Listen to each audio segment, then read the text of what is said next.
let's talk about how to get around in Japan. You might remember me previously mentioning that one of the best ways to get around is to take the subway, and that is indeed true. However, it is definitely a good idea to get what I have right here, a rail pass. The rail pass allows you to ride for a particular period of time, however long you want.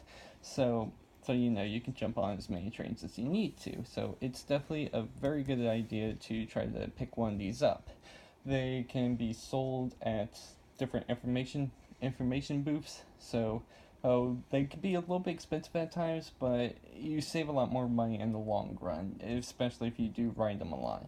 But not all subways are going to be JR lines like this one. This one is specifically meant for JR lines.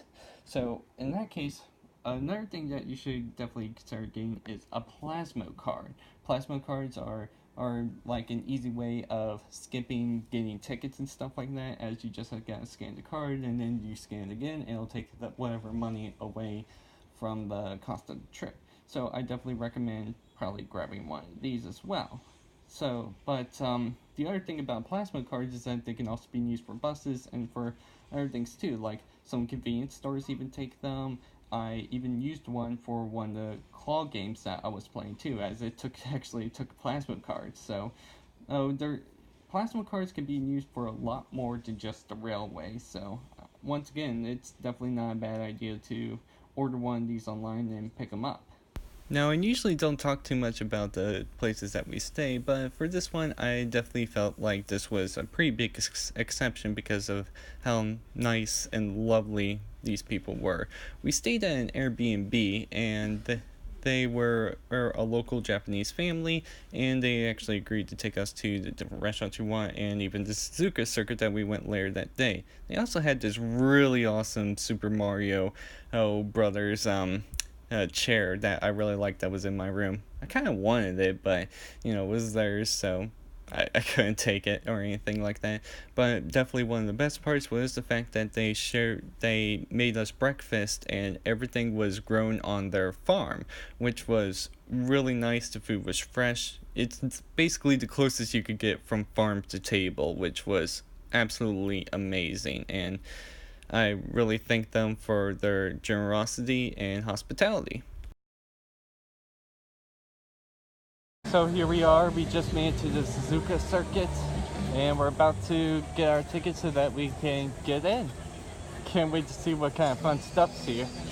So, so here in the Suzuka Circuit, not only do they have the famous race course, but they also have a whole theme park that has a lot of go-kart tracks. So we're going to be trying out some of these sweet go-kart rides. I just paid for a pass ticket, which basically allows me onto almost everything, and going to ride some karts.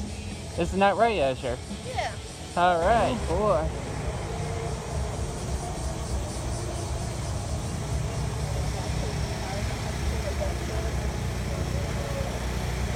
Here we go.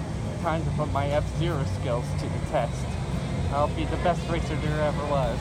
So, when we were at the Suzuka Circuit, one of the cool parts was that they actually had a racing museum where they had displays of all the different cars, different drivers, and stuff like that. There was even an interactive experience. Unfortunately, I couldn't get any of that because of copyright, but they followed this one particular driver named Akira and his crew as he was racing. It was a cool experience as we all sat in theater seats, and the seats kind of tossed us around with the race, and even some parts actually sprayed water on us, which was pretty cool too. But Suzuka Circuit also features some of these mascots as well. They're little dinosaurs that race apparently, and a lot of the rides in this area are all centered around them. But yeah, the Suzuka Circuit actually has a pretty nice variety of rides, including roller coasters and little go-karting rides as well. We also did get the children's lunch so that we could get the children's toy, which was pretty funny. But there was actually a good amount to do it for a pretty normal theme park, I gotta say. Hey, although I'm sure it wasn't always that way, as I always do remember the iconic Ferris wheel that the Suzuka Circuit always features. So here's some of the things that I got from the Suzuka Circuit, from one of the rides in particular called Dream R. Basically, you go-kart around a set track, and depending on how fast you finish will depend on what license you get.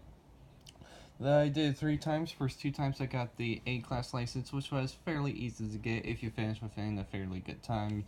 They'll give you the A-class license, which, as I mentioned, was pretty easy. But if you finish fast enough, you'll actually get the S-class license. But you actually have to be pretty good, because considering it took me actually 3 tries to get it, and yeah, you actually had to know the track pretty well and be able to use the special boost that they had on it well. It was actually a really cool little thing. Even if it was a little bit more for the younger audience, I still really enjoyed riding on the go-karts there. Then on the back they also have the little dinosaur mascot for the track, and then some Japanese stuff. I don't know, I might have to ask Asher what it says. Alright, so here's my shopping haul for today. First up, I got this really cool Genesect figure. It's of the shiny Genesect, and I believe it was made because of the movie that Genesect was in. As you can see on it, it was made in 2013, and the actual figure itself is like a scene of him standing on the ground and firing his techno beam. I think this is a really cool figure, and I got it for a cheap price too. It might be used, but hey, everything's there. It's still in the box, so pretty good, I'd say. Next up, I got this Kirby washcloth. I thought it was so cute with them sleeping like that. You got Kirby and Waddle-Dee sleeping, but Waddle-Dee looks slightly annoyed, probably because Kirby is snoring loudly. But yeah, still really cute washcloth. Glad I managed to find it. Then after that, I got the second style of the Galactic Nova Pocket Watch. I'm not sure if I'm going to be giving it away or something like that. If I do, I'll give it away for something Gigavolt related, because I love Gigavolt. But yeah, still really cool. Although I was able to find the pocket watch in the second style.